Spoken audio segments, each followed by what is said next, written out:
9時をお知らせします。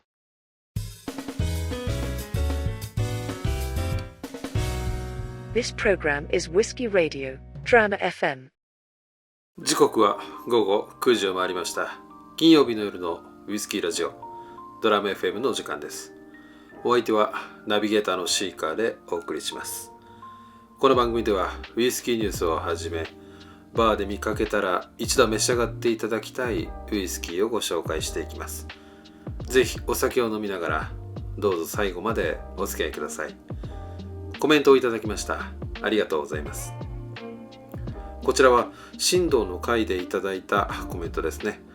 こんにちは。試飲会でこちらをいただいたのですが、めちゃくちゃ美味しかったですね。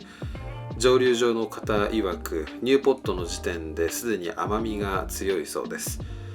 熟成がおそらく3年程度でこれほど美味しいことを考慮すると、これからがかなり楽しみですね。おっしゃる通り、熟成年数を重ねたエイジングボトルに非常に期待が高まりますね。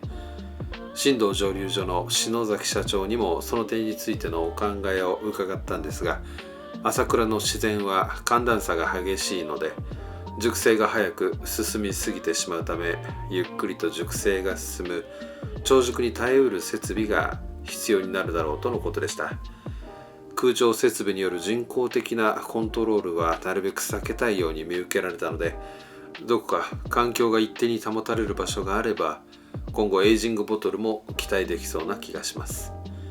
新道はピーテッドも作っていますので、まずはそのボトリングにも期待したいですね。それでは海外ニュースをお届けしたいと思います。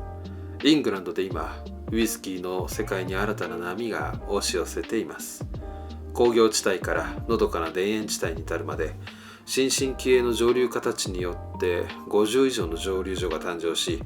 それぞれが独自の手法と哲学でモルトウイスキー作りに取り組んでいます。そんな中、ロンドンディスティラリーカンパニーが立ち上げたのが新シリーズゴールデンユニオン。このシリーズはイングランドのモルトウイスキーにフォーカスを当てたもので、第1弾となる A Field in England がリリースされました。このシリーズを通じてイングランドのウイスキー界に静かな革命を起こし、世界の舞台へと押し上げようとしています。シリーズ初回となるこのボトルは、サフォークのアドナムズ蒸留所とロンドンディスティラリーの原酒を組み合わせ、ホグズヘッドやバレルで熟成。個性豊かな構成原酒の持ち味を生かしつつ、新たなハーモニーを生み出した一本です。公式テイスティングノートによると、香りはクリーミーなトフィーとバター風味のコーンが朝食用のシリアルやメレンゲと絡み合い、土っぽさとともに表情豊かなワックスレモンの香りが広がります。味わいはビロードのように口に広がる質感。生き生きとしたシトラスに続き、レモンや熟し始めたマンゴーといったトロピカルフルーツが展開。ホワイトペッパーのスパイスがミルクチョコレート、オーツ、バターを塗ったトーストへと移行します。フィニッシュはピリッとした樽の焦げ感とともに、爽やかなレモンの余韻が長く続きます。ロンドンディスティラリーカンパニーはこの動きを融合と個性の共存と表現し、ブレンディングにおいても個性重視、均質ではなく調和、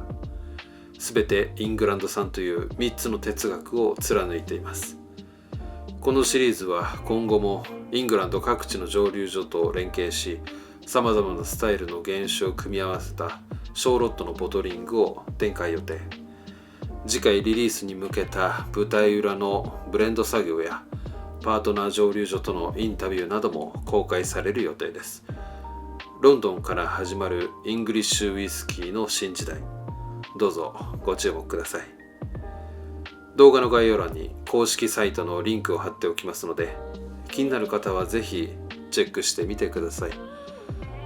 ドラム FM では皆さんからのお便りを募集しています。いただいた内容は番組内でご紹介させていただきますので、おすすめのウイスキーや素敵なバーのご紹介などをコメント欄にお寄せください。感想や質問も大丈夫です。たくさんのお便りをお待ちしています。それでは今日のゲストなんですけども、この番組ではゲストと称しまして、私が購入したウイスキーを皆さんにご紹介したいと思います。本日はアービッキー蒸留所からザ・ PX です。スコットランド・アンガス州の農場併設の蒸留所、アービッキーディスティラリーが持続可能なフィールドトゥーボトルを実践し、世界から注目されています。スターリング家は1920年代にビル・スターリングがこの地に移住して以来、アンガスの東海岸にあるアービッキーで農業を営んできました。現在この2100エーカーの土地はジョン、アイアン、デイビッドの3兄弟によって所有・運営されています。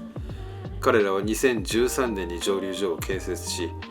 麦やジャガイモ、ジュニパー、蜂蜜といった原料を自らの土地で育て、敷地内で蒸留、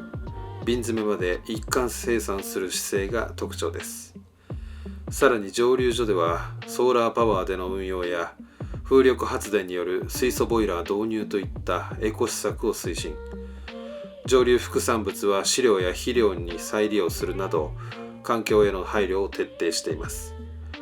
製品ラインナップもユニークです。ジャガイモ由来のウォッカ、海藻やベリーを使ったジン、さらに約100年ぶりに復活したスコットランド初のライウイスキー、ハイランドライなど多彩な蒸留酒が生まれています。今回ご紹介するハイランドライザ・ PX は、独自のライ麦と焦がしたアメリカンオークを組み合わせ、さらに伝統的なアンダルシアのシェリーワイン、ペドロ・ヒメネスの樽で仕上げることで、個性的でリッチなスピリッツにエキサイティングな風味を加えているとのことです。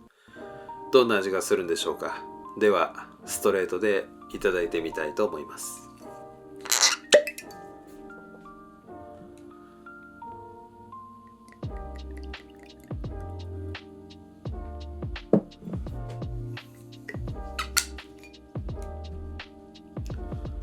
はい、注ぎ終わりました。色味は濃いブラウンですね。早速香りからいただいてみたいと思います。トップノートは紅茶の茶葉のような香り。ミドルノートはいぐさのような畳のニュアンス。ラストノートはライ麦の素朴な香りがします。では味わってみたいと思います。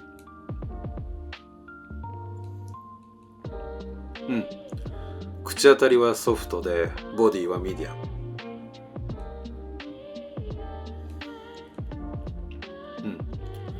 香りにも感じた紅茶のような深い渋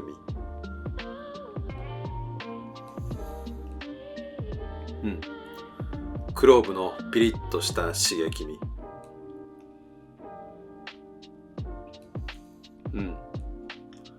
メープルのメロウな甘み。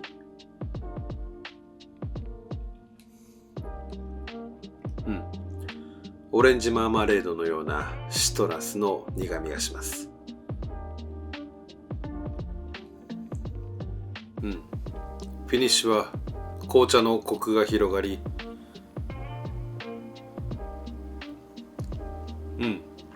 メープルの柔らかい甘みがじわりと広がりながら、ウッディな風味と絡み合って余韻に長く続きます。これは非常に面白いウイスキーですね。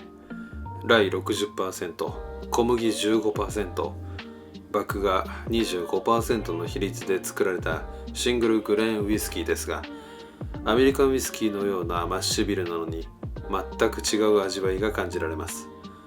何より印象的なのは紅茶のような苦みと渋みで、その奥からメープルの甘さが優しく広がり、終始甘くならない仕上がりがとてもユニークです。これはストレートというよりかはソーダやカクテルに使っても面白いかもしれません。もしバーで見かけることがありましたら、ぜひ召し上がってみてはいかがでしょうか。そろそろお時間となりました。次回のゲストはハイランドのアービッキー蒸留所からライを使ったシングルグレーンウイスキー第2弾をご紹介したいと思います。このラジオが気に入っていただけましたら、コメント、高評価、チャンネル登録をよろしくお願いします。それでは良い週末を。お相手はシーカーでした。